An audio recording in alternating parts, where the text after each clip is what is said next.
Shiites, the Sunni Arabs that include Qatar, Saudi Arabia, Arab Emirates, etc. This is what's really going on, and I expect this next year, to be the time to lay the groundwork for the peace treaty. And whoever the next president is, he will probably be the one to declare the rebuilding of the Herodian temple. So,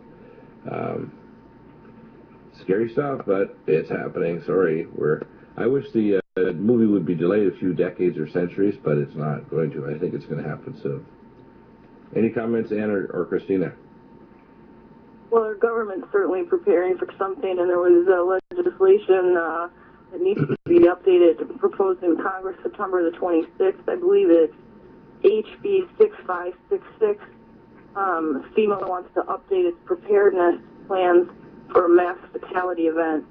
Some of the other orders that have gone through DHS recently have been unlimited quantities of temporary housing, 1, 2, and 3 bedrooms. And they're also looking to purchase these dosimeters that function like a gamma spectrometer. It's a badge that workers could wear. Will actually break down the isotopes and concentration and plug into a computer later to download data. They're testing prototypes of that right now in Nevada, and they're looking to order a mass quantity of those. So why do they need them? Be really concerned if you live downwind of any nuke plants too, which kind of geological disturbances that we're having, and what FEMA's been buying, that you have an escape route planned, and at least talk about it with your family ahead of time. General rules of thumb is don't be near the coast, on the east coast of the United States or Canada, that could be struck by the El Hierro and the Azores blowing and causing this giant rock to end up in the ocean, driving an 800-foot wall of water toward you.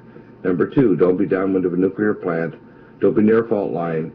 Don't be below a major dam that could break just because of a geological event. And don't be in an area where you're in a giant population area. I tell people, if your job's in LA, move to the outskirts of LA and then have a place up in the mountains. Don't be in any big city. Don't have to try to see if you can escape the big city, because once a disaster happens, it's gridlock. You're almost better to stay in place in your own home and to leave later, maybe 30 days later, if you can hunker down. But the idea of trying to leave in the middle of a disaster is a formula for catastrophe. So absolutely, I agree. Yeah. Well, that's what the FEMA people told me. They said that when I was taking my training here in St. Louis, they said, well, you're either going to die on your car, on the freeway, or you're going to die in your home, so where will you be more comfortable? Well, I'd rather die with, Creedence Clearwater Revival there in the bayou, singing Bad Moon Rising. I think what's likely to happen is God's going to direct us to have places of refuge where you people are studying, and that means using your intellect and praying. You're going to know where it's safe to go. And one of the things that I put in the first chapter of the scroll is God told me to escape to the land of the north before the great and terrible day. So if you're in America, believe it or not, it's not to go south toward Mexico, it's to go north. North. And remember all those principles. Don't be below a dam. Don't be near a tsunami zone. Don't be downwind of a nuclear reactor. Don't be near a big population center. Be able to grow food. Be able to have put a community or group of people that have put something together, even if it's just all-weather tents and the ability to erect a greenhouse and have water nearby or well. You'd be surprised how little you need to survive if you all have the skill sets to do so. Forewarned is forearmed. Yeah, I think things are going to get crazier than people realize. And I'd rather people be ready now in 2012 if something happens in 2016 or 17. But I think we're going to have enough bad events that people realize it's not the beginning of the end. It's the beginning of the middle of the disaster. In other words, things are starting to move up now to a higher level. Well, that's Dr. DEAGLE's NUTRIMEDICAL report. Was able to catch part of it for you guys. If I could catch more, I'll do that later. This is One for the Record. I'm Diana, and today is October 5th, 2012. It is Friday evening. And we'll see if he's still coming back. I don't know. Probably not. But we'll see if we can find something on him. Now, While we're waiting for that commercial to end, we'll go into the E&E News. Fukushima. There's nothing new on the Extinction Protocol 2012 and beyond, so we're going to try this one. Alright, here we go. October 5th, 2012. Manichi government choreographed event on Fukushima health effects.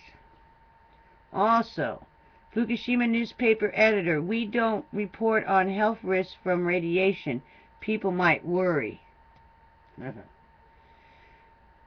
Also, today, radiation and health specialist, children with over 11 becquerels per kilogram of cesium start to see heart problem study. Also today, see, they're all guinea pigs over there. New images of fallen steel beam atop fuel assemblies in Unit 3 pull.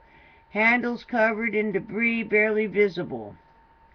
Also today, nuclear engineer Fukushima plant is a waste generation facility with no off switch. You got it? There's no off switch. It's been going all this time. Okay, moving on. Let's see if he's back. Now, I'm not sure if it's from the day or earlier. We might have to cut it off.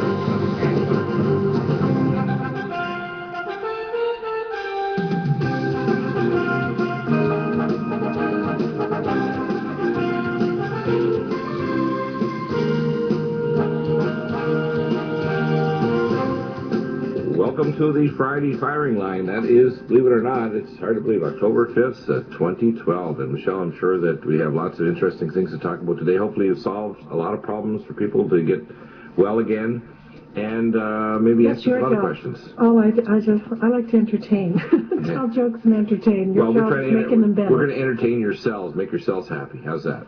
Now, when you say it's October the 5th, don't we wake up every Friday morning and go, oh my gosh, it's Friday again? And it's like, where did the other days go? Where'd the other 6 days go? Well, I think the weeks become days, and the months become weeks, and the years become months, and before you know it, as I say, my old formula still works. Old is 20 years older than whatever you are. So if you're 100, it's 120. Bill, do you hear an echo, echo, echo, echo? I think it's probably just the ISDN headphones, because we always have our backup headphones going, so I'm sure Don can shut up the headphones and we'll be fine. Shut off those whatever it is. Yeah, okay, there we go. Headphones. Bill, I wanted to talk about a few sales today. The NutriDime. Okay, so here we go. That was just the first show. So it takes another 3 hours to get to the other report. We'll see if I can tag that on to something. Moving on. U.S. Canada. Now 28 bubbling sites associated with giant sinkhole. Air releases at 3 locations outside area being tested. Heads up. Local news. Reports of mysterious loud earthquakes flooding into Louisiana towns. Of course, a sinkhole comes to mind. Dozens of miles away. So rare. No seismic monitors in area. Also today, newspaper. Giant deposits of BP's oil on or beneath Gulf floor. Devastating fallout of spill continues. Ecological calamity. Also today,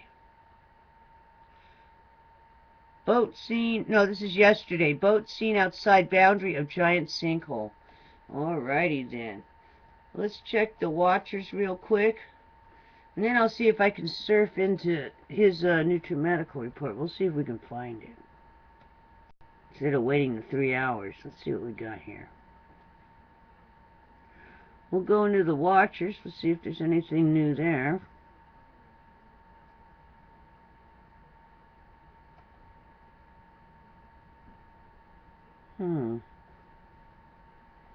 There we go.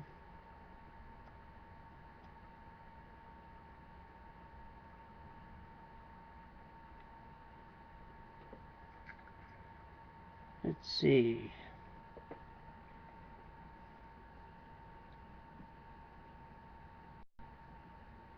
Stand by.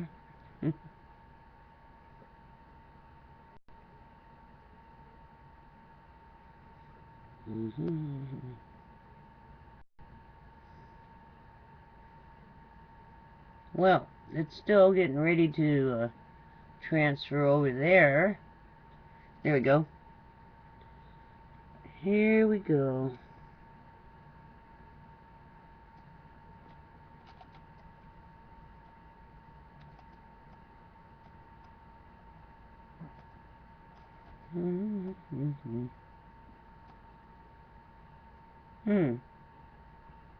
Uh-oh, where did it go? Here we go. It's awfully hot in here. Space Coast, Florida. It feels like it's still in the 80s in here. Let's see here.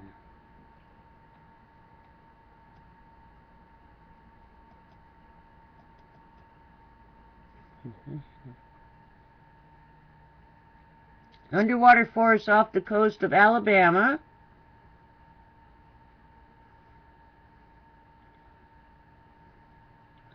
Also,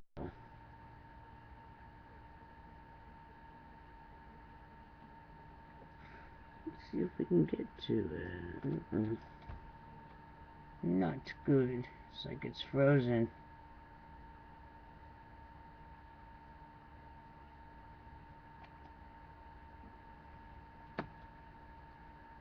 Well, looks like we're having a problem with the watchers. Let's move on. See if I can get in another way. Here we go. Let's see if we can get in this way.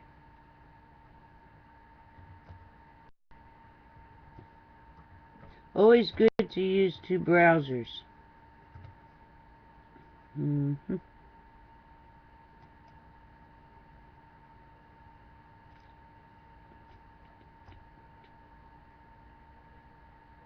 Stand by.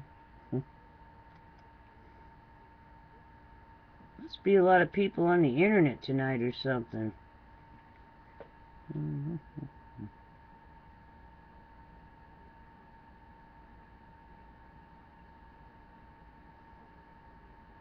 Oh, this is ridiculous. Let's see what's going on here. Go back to this one.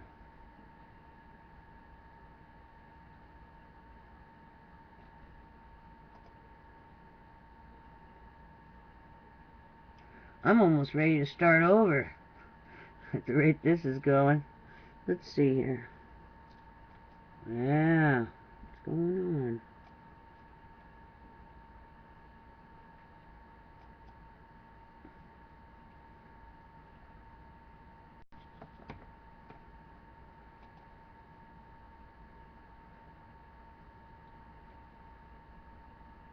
I think I had a problem before with the watchers. Watching the world. Let's see here. We might move on. This is taking too long, but we are going live. That's the whole thing about this.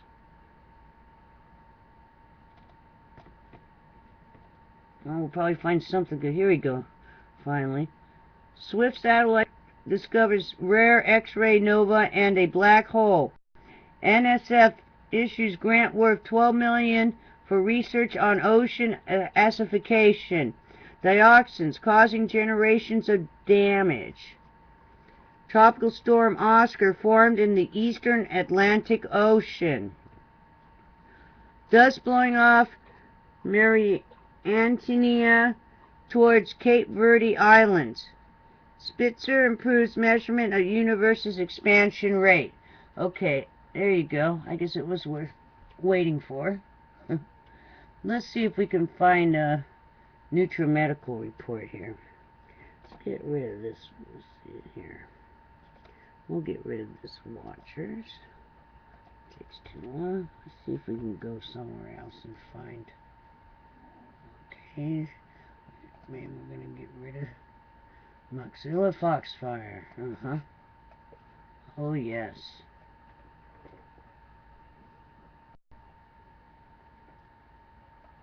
Alrighty. We're not gonna do anything. Maxilla Foxfire. No, there's something going on with the watchers. It's taking way too long. See, I'm on a different browser and it's still trying to get the watchers up and running. See if we can find NUTRIMEDICAL.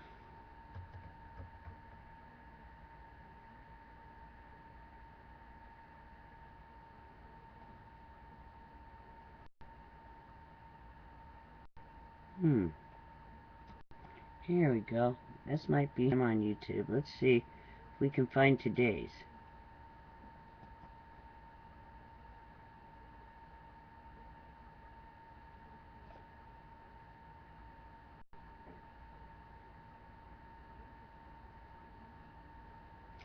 Bill DEAGLE, NUTRIMEDICAL. The YouTube account associated with this video has been terminated due to multiple third-party notifications of copyright infringement. Oh, no good. Alright, let's look on here.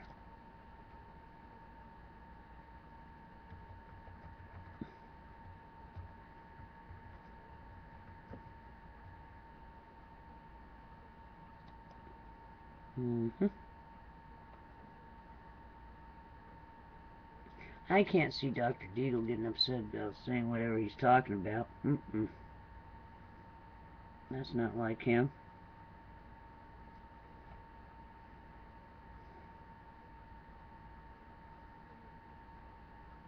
Must have been something else. Maybe they didn't want to hear what what Dr. Deagle had to say.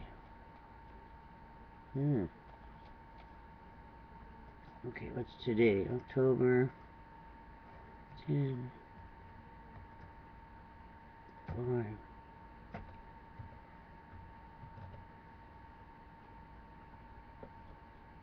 Maybe he was playing the commercials.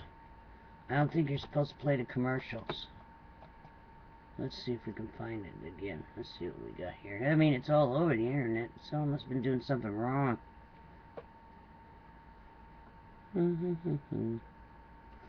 Here we go, daylight. Oh, daylight UFO glow. 10/5/2012. Wow. Let's see what else we got here.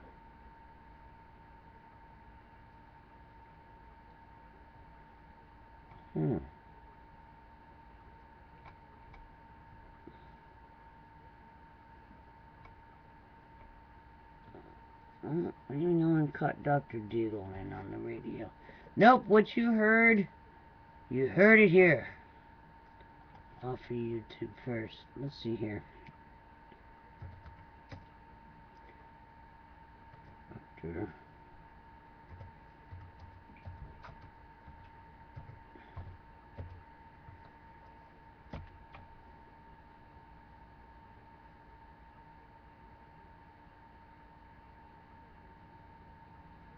No, no one has it up yet. So what I'll do is I'll try to get the rest of the show from the beginning.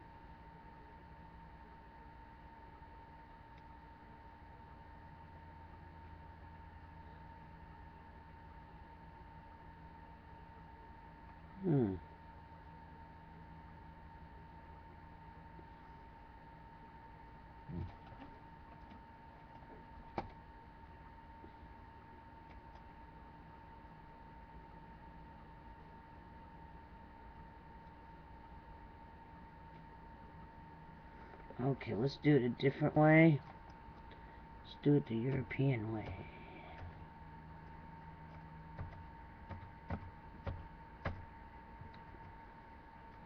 Yeah, sorry about the wait. I'm trying to find it for you, but my source has been taken down.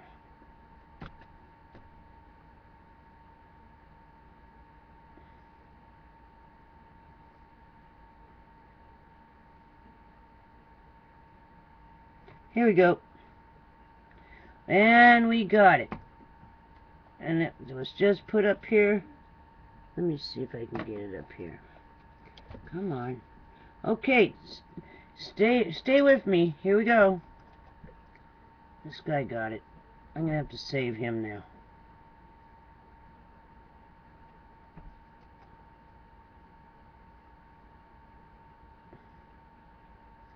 See if I can put him under favorites.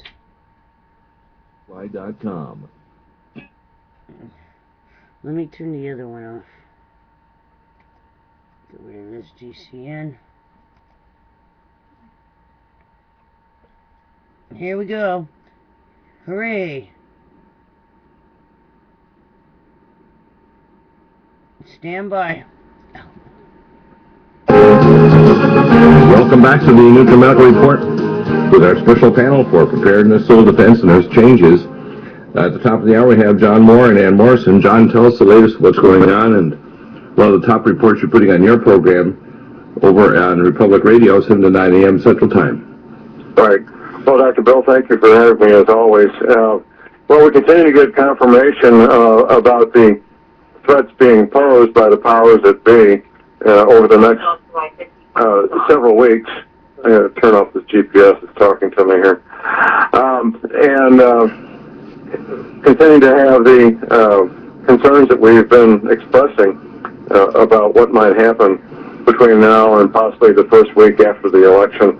So we're tracking these events, continuing to get more information, more confirmation that the military bases on the East Coast especially are being emptied out of heavy, expensive equipment under cover of darkness using secondary roads, and that the foreign military presence is still here, paying particular attention to the possible introduction of Canadian and Mexican military as being the touch point for all hell breaking loose. So if and when we see Canadian and or Mexican troops in the streets of America, that means we're at the beginning of some really hard times.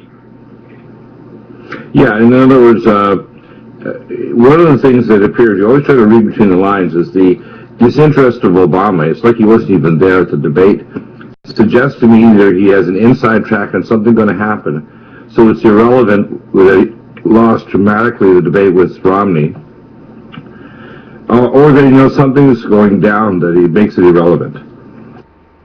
Right, absolutely. So that would be I'd be very suspicious of that. And number two, when you hear all these things happening, it's because, you know, they have both fighters in the ring, but they also have,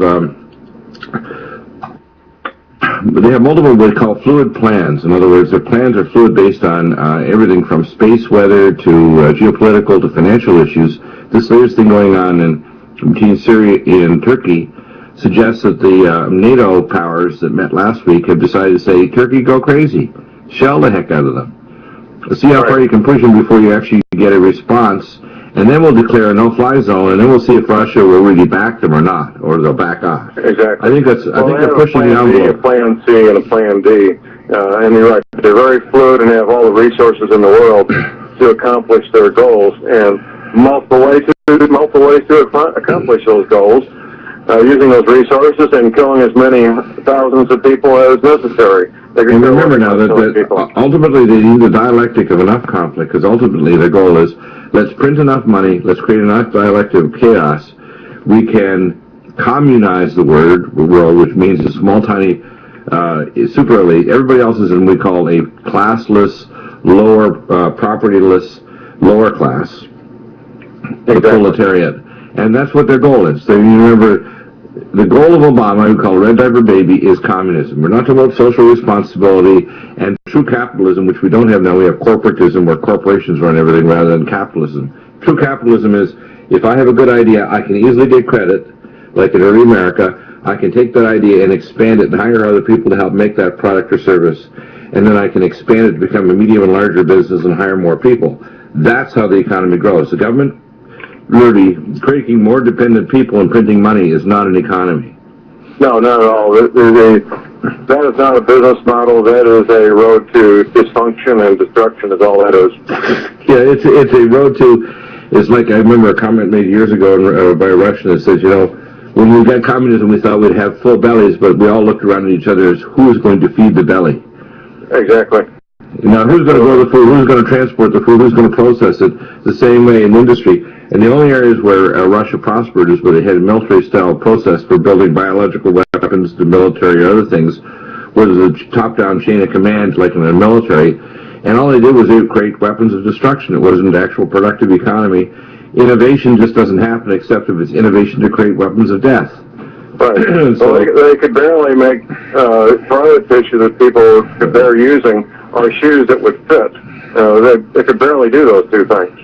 Right. And they couldn't make a pen that would actually not skip. So what we have to realize is that centrally controlled command economies like what Obama wants to do, because he's a communist, so is his real father, Frank Marshall Davis. We had we're going to try to get on the author of the video. It's just an amazing documentary. It's called Dreams of My Real Father. You can get it for about $12 and change on Amazon. You gotta see this. You'll freak out when you realize just how hard the documentation is, how solid it is, how the dialogue and the narratives through the whole documentary absolutely proves that Frank Marshall Davis is his father, that Obama is a communist. That's why when I heard reports back 3 years plus ago, we had a physicist from that was American from Russia actually visited after Glasnost and Perestroika, and he was told that a future president would be Obama. This is back like 20 years ago in the early 90s. Obama is a card-carrying communist. I mean, that's why when he leans over to Medvedev and he makes these comments, we'll be more flexible in the second term. He's not just kissing Medvedev or Putin's butt. These guys are affiliates. Right. They have a plan, just like back in the early 70s. The point of conception of this man forward, he was being groomed and to become president of the United States. Yeah, exactly. He was being, as I say, he was more than born, he was spawned. That's probably more accurate. Yeah, much more. What happened? Yes. Now, John, we have a lot of things. They're evacuating the East Coast. They're fearing a cataclysmic event that's going to raise water. A cataclysmic event of a natural nature or a man-made military type event. I tend to go towards the cataclysmic event, but it may be a man-made event that they're trying to avoid. We vetted out this story about this Canadian astronomer astronaut, and it passes a sniff test. We talked about this last week, that in fact there is an 800-meter asteroid heading toward Antarctica before the end of this year. Now, I know there's lots of space objects. I talked to Dr. McCanney this morning. He'll be on the program next Wednesday in the third hour, Professor McCanney.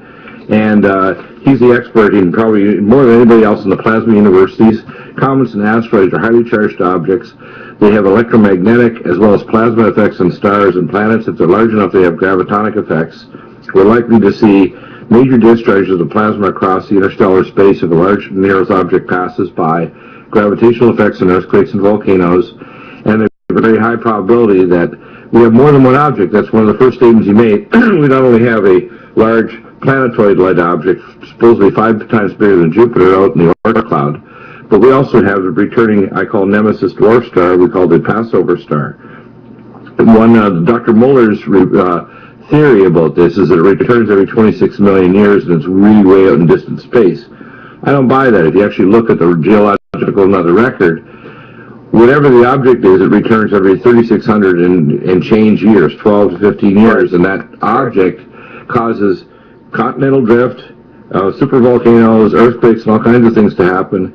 There's also other cycles, the 360-year mini ice age cycle we're heading into now, according to Dr. Easterbrook, Dr. Hubble-Biddle, Adamazatov from the Russian Space Agency, many other scientists. We have the 11,500-year mini ice age cycle is related to the precession of the equinox, where there are planet axes is pointing toward Vega or the North Star, Polaris. And then we have what's called the Milankovitch cycle, which is whether or not this orbital stretch is ovoid or circular. Circular means the Earth cools off every 105,000 years to a major ice age. All those cycles, including a 62 million year cycle that brings us through the galactic planes, through the northern plane to bring us to a high energy area of space, interstellar space with a lot more particles, dust, and gamma rays and cosmic background radiation, is, believe it or not, all happening right now. Exactly. Amazing. Dr. Bill, I'm mobile and dealing with rain and traffic, so I'm going to need to bail out of here. Yeah, thanks for the update. Anything breaking, give us a show. We'll try to put it up on our live stream channel. You. Have a great show. Ann Morrison is coming up in a moment, and we will be joined soon also with Alexander Bachman and Christina Consolo at the bottom of the hour. Updating what's going on in the sinkholes from Ann. Stay tuned.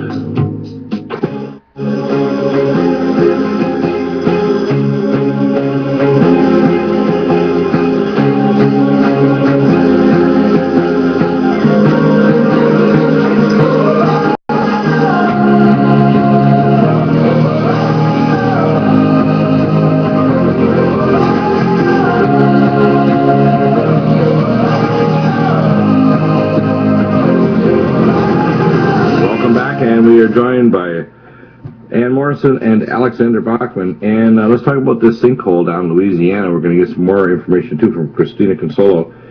This is really big. I mean, I think if you're a near-Earth tourist coming from another galactic area, you could probably see this from interstellar space between here and the moon. It's 1 to 3 miles in size. And the geology, the danger of what's going on, obviously these people kind of cut a few corners. Tell us what corners they cut and how bad this could get for the people not only of Louisiana, but what does it mean in terms of earth changes? Because you mentioned on the break that there's also a similar change Alexander mentioned up in, I think up in Scandinavia, I think it was in Sweden. Sweden, yeah. Yeah. So tell us, and of course you're a Swedish Mexican, so you know all about this. Well, you know, in the central part of Sweden, on my birthday, no less, on the 16th of April, the massive sinkhole appeared out of nowhere. And it started rumbling, and the ground started shaking, and people felt it miles away. So I think what's happening in Louisiana right now is a greater sign of things to come. All these strange signs. Real quickly, I think that thing's going to sink. Well, all of these weird sounds that are heard all over the earth that you can go to YouTube and hear these weird sounds are the escaping of air as different chambers of the deep bowels of the earth are actually exchanging air, or oil is being pumped in like a hydrostatic fluid from one chamber to another as the crust of the earth breaks up and as the earth actually remodels. We're actually getting major remodeling of the earth, of the upper lithosphere. And this remodeling is what I call a precursor to what I call a lithospheric mantle disjunction. Now what that fancy term means is that the crust of the earth actually separates from the mantle, and that it actually slides over, almost like a peach skin. If you steamed it, the peach skin rolls over the main part of the peach, and it moves. So it's not over the same part of the peach as it used to be, and that's how they discovered from space these what's called underground magma domes from dormant volcanoes that weren't in any area where you'd find normal volcanoes. The magma domes were there under the ground in, say, the prairies or somewhere else, because they were being fed by under hotspots, if you want to call it, just like the hotspots that feed the Hawaiian Islands. And the Earth is remodeling, and that means something big is coming. It's not just Sendai, Japan. It's not just the earthquakes down in Central America or elsewhere in Santiago, Chile, or in Christchurch, New Zealand. Things are really starting to rock and roll, and they're going to get, as Jesus said in Matthew 24, it's going to get a lot more activity, a lot more rocking and rolling. You know, now that you're talking about these terrafarts, that's what I call them. They are confirmed by 3 independent reports this week in this issue of Nature, an academic scientific magazine, that in fact the Indo-Australian tectonic plate has separated, and the volcanoes under the water there are just tumbling into the massive abyss under the ocean. So you're correct. The tectonic plates are separating like puzzle pieces. I believe the Earth is expanding. It's going through a phase. It's going to be birthing something. Yeah, exactly. And tell us about how bad this is down in Louisiana. This is a big deal because the people in Louisiana, the blast zone of this butane ignites is going to be like 50 miles radius. It's like, oh man, that's big. And it could affect hundreds of thousands of people that are waiting for a check before they evacuate. I'm thinking, oh my gosh, they want a check to evacuate from the estate. Well, yeah, this sinkhole has now, they think that it's engulfing the entire 1 mile by 3 mile Napoleon salt dome. So you're talking a pretty big area there. And people 80 miles away from the sinkhole itself are now feeling the earthquakes as the salt dome collapses. Now, there's several caverns that have been drilled into the salt dome, and as the salt dome collapses, those caverns will be releasing whatever's stored in them. In some cases, it's butane or other volatiles, and so their plan is to flare them off, like you see on an oil rig where they flare off the methane. But it's a lot more difficult to flare butane than to flare methane. Butane is highly explosive, and it'll burn as a liquid. So it's possible that if they start flaring butane, it will follow the go down the chimney and go into the cavern. And if a cavern explodes, a cavern of butane explodes, people 10 miles away will have third-degree burns on their bare skin. Yeah, not good. What does this mean? Well, it means that 75% of the reactors, we talked about this yesterday with Chris Harris, are within strike zone of tectonic fault line zones in America. I mean, the American Fukushima is coming. It's not like here yet, but it's coming real soon. Because New Madrid, Mark 1 and Mark 2 type GE reactors are all dangerous and stupid. The design is faulty. And on top of that, we have extreme weather, the chances of other things happening, like this asteroid that's 800 meters across, that's likely to strike Antarctica. I don't have absolute proof yet, but the smell test we did from this Canadian astronaut and astronomer makes sense. In other words, there's a lot of things going on. When they shut down the data, when they get into a state of denial, they don't want you to even question things. It means something big is going to happen. So, and what's happening with space weather? It's relatively quiet. We had 2 CMEs recently, though. We had a giant filament fall just a few weeks ago on the sun. It's often when we have low sunspot activity and the Earth is cooling off, we have big solar storms. Yeah, they're expecting a big solar storm, but they say that the sunspots that have rotated onto the Earth side of the sun are not of a complex magnetic configuration, so they don't expect either flares from them or CME. We do have some breaks in the magnetosphere, and of course magnetic north has moved very fast. In the last 50 years it has moved from above the border between Alaska and Canada, that would have been 5 degrees west, to 1 degree east. So it's changed 6 degrees in 50 years, and most of that, it's been a downward acceleration, so that most of that has occurred in the last 25 years. Yeah.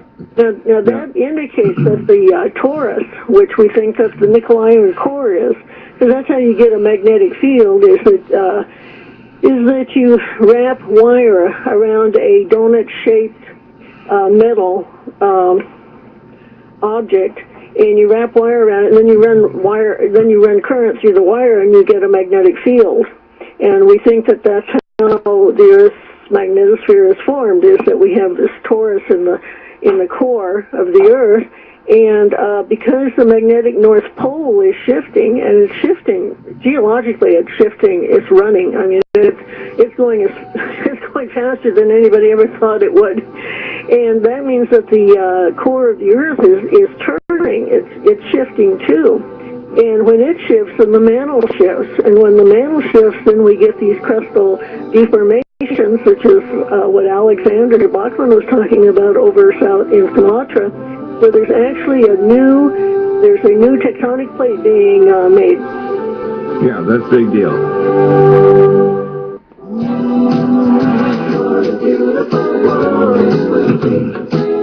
Welcome back, and we're joined with Christina Consolo. Again, to go over the websites, John Moore's website is thelibertyman.com, Ann Morrison's is homeland-defense4u.com. Alexander Bachman's website is an amazing website. You want to go to Alexander Bachman, BACKMAN.com, and Christina Consolo's primary website is FukushimaFacts.com. Christina, what's happening at the sinkhole? Because we'll integrate with what Ann is saying and what Alexander's saying, because this is an earth change that indicates remodeling of the lithosphere, a change in the mantle that's tied to magnetic fields, the magnetosphere, etc. Big things are going to happen real soon. Yeah, and I was recently introduced to some wonderful research from a gentleman named Jack Reed, who died a few years ago, but he had worked for the USGS, was a consultant for the oil industry for 40 years. And, there's always been this school of thought that the USGS had adopted, that the Gulf of Mexico is just basically a giant bowl that formed from when the continent separated. However, he proposed that not only are there faults that run through the Gulf of Mexico, but they're connected directly to the New Madrid fault. And, the big concern now, of course, with the sinkhole is that the sinkhole is likely just a symptom of a much bigger problem. And just in the last few days, with the recent oil sheen that's been spotted, near the Mercando well, and now the earthquakes that have migrated south and southeast of Assumption Parish, also towards that well area. You know, we know that there were already cracks in the floor of the Gulf of Mexico. There were concerns at the time of the disaster because of the large amount of oil that was released. The Gulf of Mexico, the floor could sink, and if it is sinking, it would pressurize the gas and push gas up into other faults, and that could have an effect far, far away from the Gulf of Mexico. You can't help but wonder if that's actually what we're seeing right now. Some of the earthquakes that are happening in strange locations, reports of ground shaking in North Carolina, South Carolina, you know, some of the booms underground could be attributed to gas expansion from the methane hydrates that are melting, and when they melt, they expand. How deep do you think the methane hydrates are if you go to the ocean floor at the area of Macondo? I don't know, but I know that there were methane hydrates that did actually come out of the wellhead. Make a guess how deep they are. If you went down from the ocean floor, how many thousands of feet beyond the ocean floor would you go if you're just drilling through completely just concentrated methane hydrates?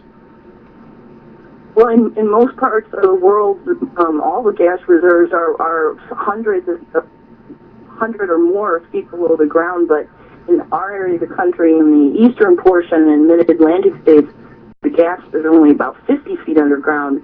So I would assume not very far below. Well, actually, Macondo, believe it or not, they've estimated that it's 1.5 miles to 2 miles deep of methane hydrates. And those methane hydrates are right by the salt dome, which they were told since 1951, a year before I was born, not to drill there because the geologists have known for 60 years plus that most of the oil in the world is not made from ferns and dinosaurs. It's abiotic. It's from the blood of the earth, from nuclear reactions occurring deep in the bowels of the earth. And these giant sounds are basically giant caverns where oil is being shunted from one area to another because of specific gravity. Things are turning into vapors or gases. There's major things happening as the Earth remodels. And when you say this could spread, we know that there's a direct link between the Macondo site, between Louisiana sinkhole areas, and also all the way up to New Madrid fault system where they're having, we call tremors or mini tremors, like crazy over the area. So something big is actually happening up there, isn't it? It is, and you can clearly see that if you go to the Steri site or any of the helicorders in that area and look at them, what's going on there on a day-to-day basis. There's a lot of shaking going on. And, you know, I wanted to remind you, too, a few weeks ago we had talked about on your show the sulfur smell that was occurring across the Midwest. And a few weeks after that, people in Virginia and West Virginia started reporting they're smelling it, too. This is coinciding with possibly large radon releases from the ground because we've had some really high radiation numbers that are even showing up on the EPA monitors. And and then, by the way, these aren't just radon. These indicate radioisotopes and hydrocarbons being released in the bowels of the earth, and they're known before, you know, thousands of years ago even. They knew that when there's smells released in central Germany or released in Japan or elsewhere, when the dragon deep in the bowels of the earth releases gas, passes gas, then it's going to start, things are going to start happening. So if you look at Japanese folklore about the, you know, they call the dragon that made the islands of Japan, when they talk about Mount Fuji, they understand that on kind of like a historical fairy tale level, but it's geologically correct, that when these gases come up, things are going to really start rocking and rolling. And how close is this danger? How close are we to the possible kind of breakdown and ignition of this mess? Well, the typical school of thought in geology is always it takes millions of years for these types of changes to occur, but, I mean, every day the sinkholes that are being, or the gas releases, the gas bubbles, which are actually not bubbles, it's like boiling that's occurring in the bayou, spreading farther and farther away. In fact, the DNR, since last weekend, since they had a meeting where they finally updated the residents in that area as to some of the testing that they've gotten back about the gases and so forth, have now expanded to a regional analysis to see what else may be going on. And there was a senator from Louisiana who came out last Thursday and said that he feels that the Assumption Parish sinkhole could become another Lake Lenoir disaster. But, that was an isolated salt zone. In this area in Assumption Parish, there's 50. And they're all filled with a range of materials. They estimated that if there was an explosion at the Macondo drill site and methane hydrates, it would create a tsunami roughly 600 feet high. It would travel 100 miles plus inland. It's interesting that within 30 days after the Macondo drill site disaster 2 years ago, the United Nations asked to move their UN equipment, which they have parked all across the Gulf states, from Florida right through to Texas, at least 100 miles inland. And it is. You can see actually from satellite photos where they have giant parking lots that used to have UN things parked within a 100-mile range. They're all now beyond the 100-mile range from the coast, the Gulf Coast. Is that interesting or what? Yeah. It's also interesting that NOAA knew that the Macondo well was showing signs of leakage again on September the 17th, and they put a notice up on their website, but they didn't. Well, they can see it by satellite. Any press releases or anything. It was actually an attorney in Louisiana who's been trying to mitigate the damages for people who lost their businesses and so forth. Right. Well, they shouldn't be closing out the lawsuit. I just got an oil reports recently about Belize and other areas in around the middle part of Central America and elsewhere where they're ordering oil exploration. They look for microscopic satellite-based evidence of oil seeps. These oil seeps have been continuous. They never stop from the Gulf of Mexico. They're putting corexit down there at the bottom of the oil well to separate the hydrocarbons, which are going to distillates, which dissolve quickly and disperse so you can't see them come to the surface, and the Vaseline-like kind of big slug that sits at the bottom of the ocean that's probably tens of miles long and 300 to 400 meters deep that sits at the bottom of the Gulf of Mexico, because, if it's out of sight, out of mind, they figure, well, it's not a problem, and it's still leaking. This problem has not been stopped or solved. And if there's a major break in that area of the salt dome, we could have a massive release or an ignition of methane hydrate that could create first an upward explosion and then a collapse of the ocean toward that, and the counterstrike will cause a giant tsunami. And you don't want to be within 100 miles of the coast if that tsunami decides to blow. So I would think there's a risk of something really bad happening within about 100 miles of the coast of the Gulf, all the way from Mexico through Texas, all the way to Florida. There's been some, recent refinery fires also. I believe it was Bay Point, Texas, 2 nights ago. They had another fire. And there was one in Mexico that killed 30 people a few weeks before. And I don't know if they're having issues with the pressure underground also. But this is becoming, more and more of a problem at this sinkhole every day.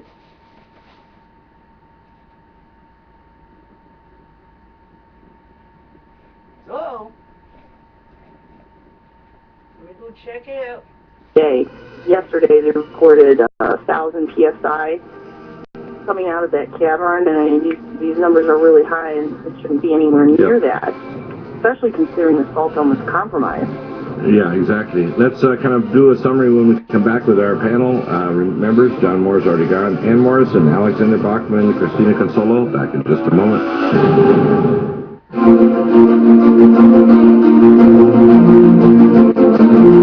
Welcome back, and our team has some interesting things to say. We'll start off with Alexander Bachman. Now, when you're looking at this, it's not to quote just put you into a state of fear, it's to put you in a state of prayer, state of investigations. Keep your skepticals on, but be prepared.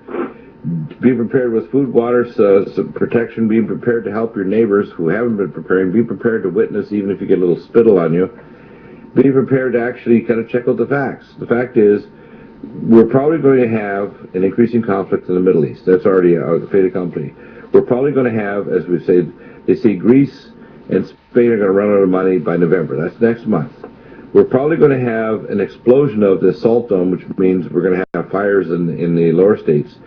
They're under the underoceanic coastal batholiths of oil. The batholith of oil now, New Orleans, is the second largest one on the planet. The largest one is just east of the Yucatan Peninsula in the Gulf of Mexico. There are other large ones off Prudhoe Bay in Alaska, and the largest under, if you want to call it under territorial continental land, is the one at the southwest end of the Dead Sea, and that's equivalent to over 27 trillion barrels of oil. And it's renewable because the Earth continues as like it's the blood of the Earth. What's likely to happen is that I think that a reason why Obama was acting the way he was at the debate, because it was like he knew something was about to transpire, and he was literally disconnected from the event because he thought it was irrelevant. And that means that he suspects and knows of something that's bad that's going to happen real soon that's going to make the debate with Romney irrelevant. Does that make any sense? I brought that up too. That was my feeling as well, because I thought that he wasn't prepared at all. No, it's like he wasn't even. He was irritated that he even asked the questions. It's like, these are irrelevant. Why am I talking to this guy? And of course you can tell Romney was prepared, almost like he knew that something was. Right now, at a certain level of momentum that's going on, Obama has disenfranchised a lot of young people who expected him to have hope and change to get jobs. He's alienated the conservative blacks. He's alienated most Christians, including Catholics who voted pretty heavily for him. He's basically, unless he steals the election by having people vote from their coffin, which of course you know that the conservatives have been fighting to get at least voter registration lists purged, but right from Pennsylvania and the other states. And then on top of this, you have a vision, Alexander, and this fits in with something that's going on because we've had similar visions.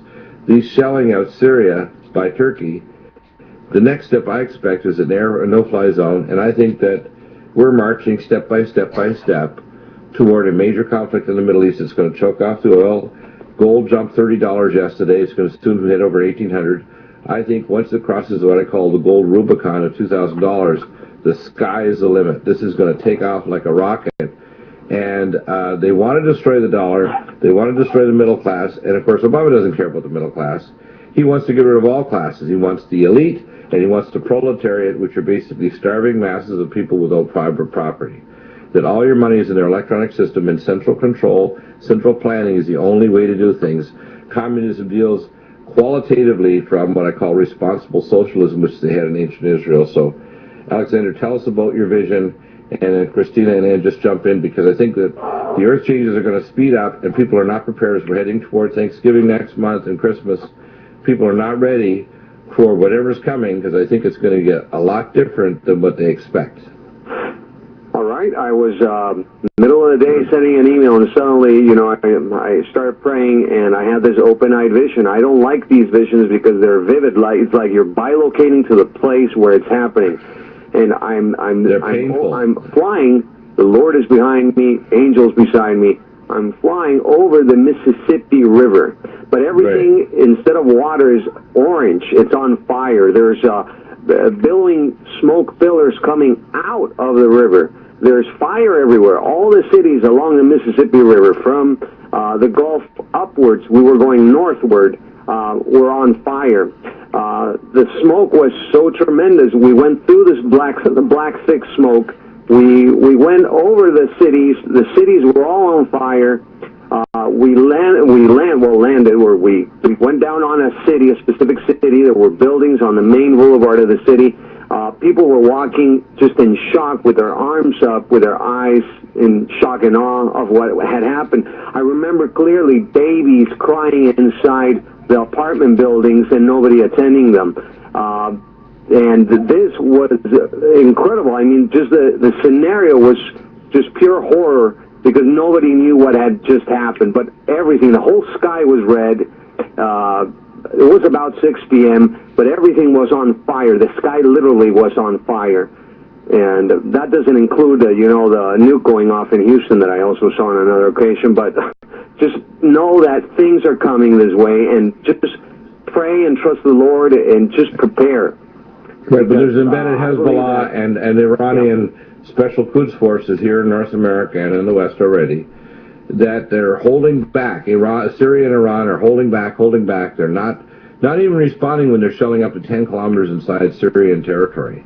That means they've not been given the order to respond, and when they do, literally, God help us. This is not going to be funny. Mr. Tayyip Erdogan is nuts. He thinks that they're going to get away with just continuing to shell, and this is going to solve anything.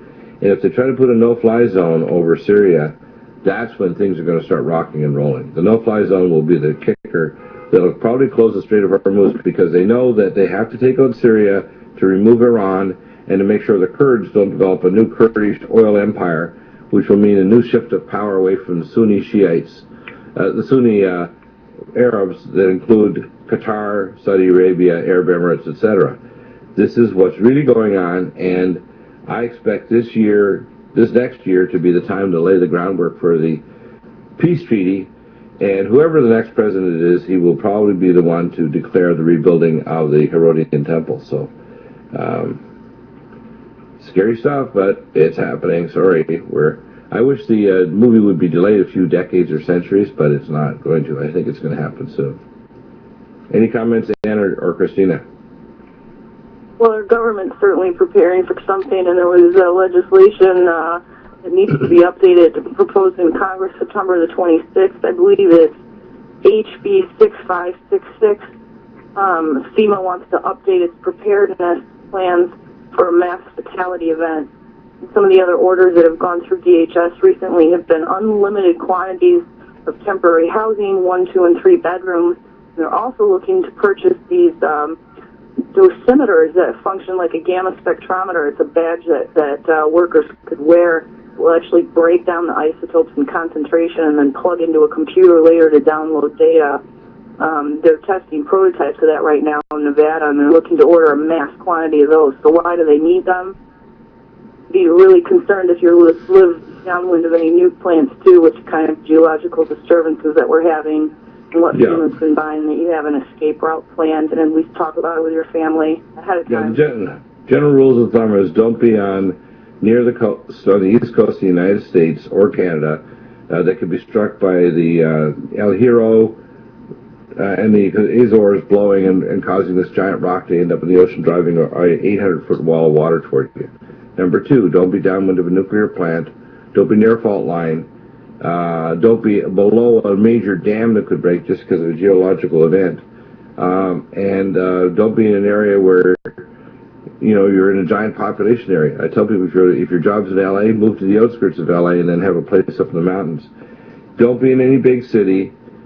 Don't have to try to see if you can escape the big city, because once a disaster happens, it's gridlock. You're almost better to stay in place in your own home and to leave later, maybe 30 days later, if you can hunker down. But the idea of trying to leave in the middle of a disaster is a formula for catastrophe. So absolutely, I agree. Yeah. Well, that's what the FEMA people told me. They said when I was taking my training here in St. Louis, they said, well, you're either going to die on your car, on the freeway, or you're going to die in your home, so where will you be more comfortable? Well, I'd rather die with, Creedence Clearwater Revival there in the bayou, singing Bad Moon Rising. I think what's likely to happen is God's going to direct us to have places of refuge where if people are studying, and that means using your intellect and praying, you're going to know where it's safe to go. And one of the things that I put in the first chapter of the scroll is God told me to escape to the land of the north before the great and terrible day. So if you're in America, believe it or not, it's not to go south toward Mexico, it's to go north. North. And remember all those principles. Don't be below a dam.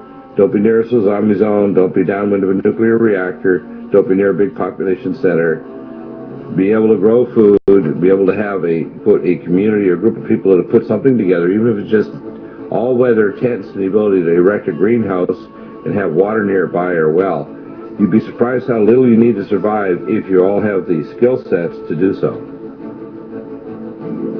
Forewarned is forearmed. Yeah, I think things are going to get crazier than people realize. And I'd rather people be ready now in 2012 if something happens in 2016 or 17. But I think we're going to have enough bad events that people realize it's not the beginning of the end. It's the beginning of the middle of the disaster. In other words, things are starting to move up now to a higher level. And there you go. You have a wonderful night. It's 5 days down. And I'll see you on the flip side tomorrow. Be prepared and take care.